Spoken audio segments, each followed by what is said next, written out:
yung kahapon po kasi, may mga posts sa online na about na yung pag-attend ni Pangulong Ferdinand Marcos sa Bataan, produkto daw po ng AI at last year pa daw po yun. Ano pong masasabi ng palasyo?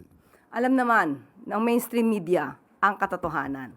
So tayo, yung mga matitino na taga-mainstream media, yung mga matitino na nasa social media, kayo na po ang magpatunay kung ang nakikita nila na ginagampanan na event o pinupuntahan ng Pangulo na event ay AI lamang o totoo.